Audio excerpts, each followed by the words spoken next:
Welcome to Sportpen. Today you're joining us as we really dive deep into the making of a legend, Kobe Bean Bryant. Yeah, it's a fascinating story. We're not just looking at the highlight reel, though. We want to trace those defining moments, that, almost obsessive drive. Right. And the performances that didn't just win games, they became part of basketball's DNA.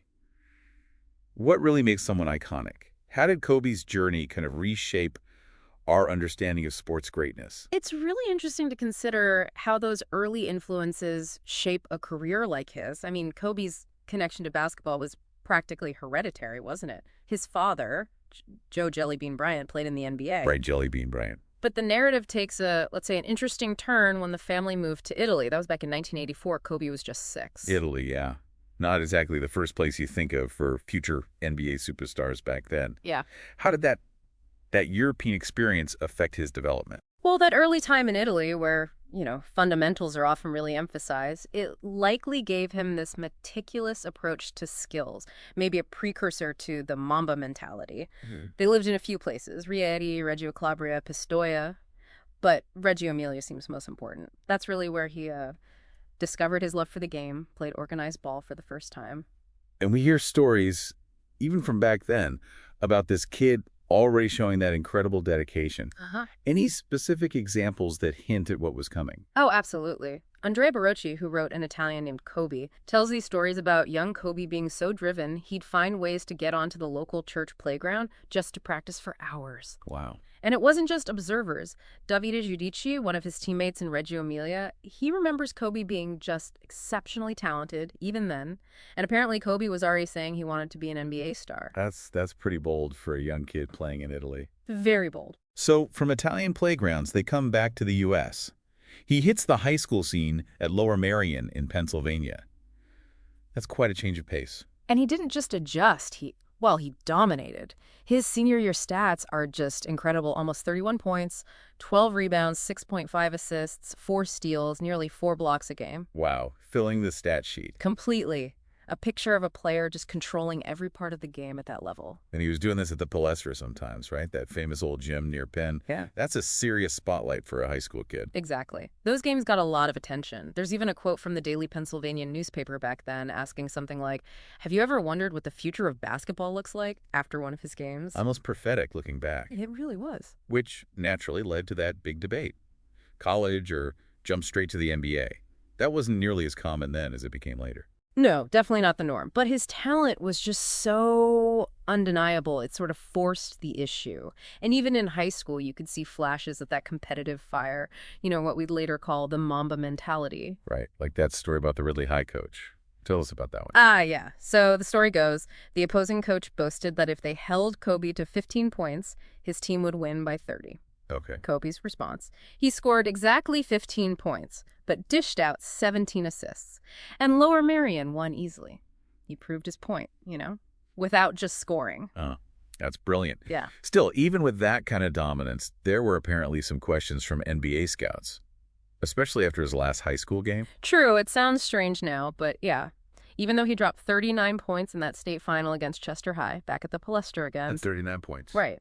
But some scouts were apparently scrutinizing his ball handling skills in that game. It just shows you the level of fine detail they look at with these top prospects. So despite any minor questions, he declares for the draft. What was the general feeling around a high schooler, even one this talented, making that jump in '96? That was a big deal. He was part of that wave, but maybe the most high-profile one yet. There was definitely a mix, excitement, but also skepticism from coaches and GMs. An old ESPN report touched on that. Were these young guys really ready for the NBA grind? And then draft night. Yeah. He goes 13th overall to the Charlotte Hornets, but doesn't stay a Hornet for long, does he? Not even long enough to unpack, probably. He was immediately traded to the Los Angeles Lakers, a move that, completely changed the NBA landscape looking back. Absolutely. And he admitted later, I think in a '98 Slam magazine interview, how tough that initial transition was. Facing grown men in the NBA, he said it felt like going to the hole against a whole bunch of trees. Yeah, the physicality must have been a shock. A huge adjustment. But that challenge, it seems like it just fueled that famous work ethic, didn't it? The stories from his early Lakers days are legendary. Oh, yeah. The one about him constantly bugging the janitors to let him into the gym for extra practice, That's become almost like a founding myth of his dedication. Total commitment. Right from the very beginning, yeah. That drive to improve was just relentless. And even though he wasn't starting right away, the fans picked up on something special almost immediately, getting voted into the All-Star game as a starter in his second season. While not even starting for the Lakers. Exactly. Youngest ever to do that. That says a lot about his impact. It really does. It shows how quickly he captured people's imagination. They weren't just seeing potential. They felt like they were witnessing something extraordinary happening right then. Okay, so let's talk about those pre-draft workouts, too.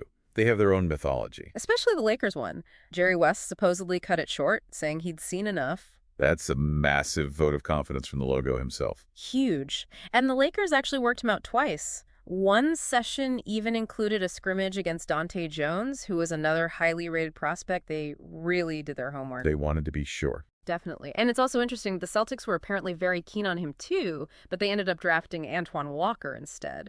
History could have looked very different. Wow. Yeah. Okay, so beyond just the talent and the work ethic, there's this defining concept, the Mamba mentality. It's almost become shorthand for ultimate competitiveness. It really has. And at its core, the Mamba mentality is just about this unwavering dedication to hard work, right? Absolute commitment to getting better, mastering every little detail. And it wasn't just a marketing slogan he came up with later. It seems like it was part of him from the start, even going back to Italy, being fascinated by the simple feel and sound of the basketball. Exactly. He talked about just loving the sound of the ball bouncing. That sort of fundamental connection fueled those endless hours in the gym. And a huge piece of the Mamba mentality was just that fierce desire to win, doing whatever it took. We saw that intelligence, too, like how he approached playing against Allen Iverson. He didn't try to match AI's speed. Right, he used his size. He used his height advantage. It was strategic, not just raw athleticism. Precisely. It was about finding an edge, any edge. The Black Mamba nickname itself, which came about around 2003, that really captured that intense, almost predatory focus on court. Yeah, it fits. And even after he retired, Nike kept that going with their Mamba mentality campaigns, focusing on that mental toughness, that passion. And that discipline was just unreal. Yeah. I always think back to the 2009 finals. They go up 2-0 against the Magic. And the press asks him if he's happy. Yeah. And his response, just classic Kobe. Job's not finished. Just 3 words. But it perfectly summed up that relentless focus, no celebrating until the final buzzer of the final win. Never satisfied. Okay, let's pivot to some of those specific moments, the performances that are just burned into basketball history. Where else do you start but the 81-point game against Toronto? It still doesn't seem real sometimes, like a video game score. Yep. It really doesn't. Even Phil Jackson, a guy who coached Michael Jordan through 6 championships, called Kobe's performance something else entirely. Another level, he said. Never seen one like that before. That's incredible praise from Jackson. It is. And think about the context. The NBA actually had its highest scoring game in like 11 years that same night. And nobody remembers it because Kobe's individual game just completely overshadowed everything. That's wild. It just shows the sheer magnitude of scoring 81 points and playing almost the entire second half to do it. Just incredible stamina and focus. And then, fast forward to the end of his career. Yeah. The final game. 60 points at age 37. After tearing his Achilles just 3 years earlier, an injury many thought would end his career, or at least drastically reduce him. And instead, he goes out dropping 60. People talk about it as maybe the greatest individual farewell performance in sports history. Especially since the Lakers weren't, playing for a title that year. It was purely about him. It's hard to argue against it. And there's that nice bit of symmetry, too. His very first NBA point and his very last career point were both scored on free throws. Huh, I didn't know that. Yeah. And his final play wasn't a shot, it was an assist. Kind of speaks to his evolution over 20 years. That's interesting. He knew early on, as you said, that he was often facing guys who were physically bigger, stronger. Right. He acknowledged that. But he didn't let that stop him. He adapted. He developed his skills to an insane degree. He just outworked everybody. That relentless drive is the key. It allowed him to overcome any perceived physical disadvantages and become one of the most skilled players the game has ever seen. And, that drive didn't just switch off when he stopped playing basketball. No, definitely not. His move into venture capital, founding Granity Studios. And winning an Oscar. For Dear Basketball, the animated short based on his retirement poem, that's quite a second act. It really is. It showed another side of him, the creative side, the storyteller. And it seemed like he genuinely wanted to inspire kids, give them tools for success beyond sports. Yeah, his work with Granity, visiting schools in China and the U.S., promoting reading, it all seemed part of that desire to make a different kind of impact. So when we try to wrap our arms around his entire legacy, what stands out? What's the essence? Well, statistically, you look at things like his record for combined all-NBA first team and all defensive first team selections, 20 total. That shows sustained elite performance on both ends of the court for so long. Unbelievable consistency. And then there's the playoff record for eliminating the most 50-plus win teams in history, 26 teams. Wow. So he wasn't just beating teams, he was beating the best teams consistently when it mattered most. Exactly. It speaks volumes about his ability to rise to the occasion against top competition. And then, of course, there's the Mamba mentality itself, which has taken on a life of its own way beyond basketball. Yeah, you hear people in business and arts, whatever, talking about applying that mindset to their own challenges. Right. It taps into that idea that for people who are truly driven, that intense dedication isn't necessarily a sacrifice.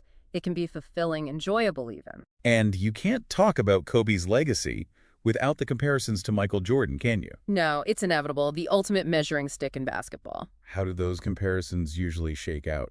Well, the general consensus often gives Jordan the edge in terms of, say, efficiency or maybe raw athleticism. But Kobe's work ethic, that Mamba mentality, is often highlighted as the thing that allowed him to reach that same rarefied air despite any perceived physical differences. Phil Jackson even mentioned how Kobe worked relentlessly on things like hand strength to compensate. Always trying to find an edge. Always. And you also have to acknowledge Kobe's impact on the perception of high school players coming into the league. His success definitely helped pave the way and change attitudes. That's a major legacy point, too. It's interesting thinking back. Even when he faced those serious off-court allegations, which definitely hurt his image, his jersey sales dropped. Right, there was a noticeable impact. His talent was just so undeniable that teams still wanted him, the league still revolved around him to a degree. It highlights that complex relationship between off-court perception and on-court brilliance in pro sports. Eventually, though, fans seemed to come back around. Maybe it was perceived sincerity, maybe just his continued greatness on the court, likely a mix of both. A really complicated but undeniably massive legacy. Absolutely. Kobe Bryant's career is just this powerful case study in dedication, seizing pivotal moments, and that relentless pursuit of greatness. How all those things combine to forge a legend whose impact is still felt today. It really does make you reflect, doesn't it?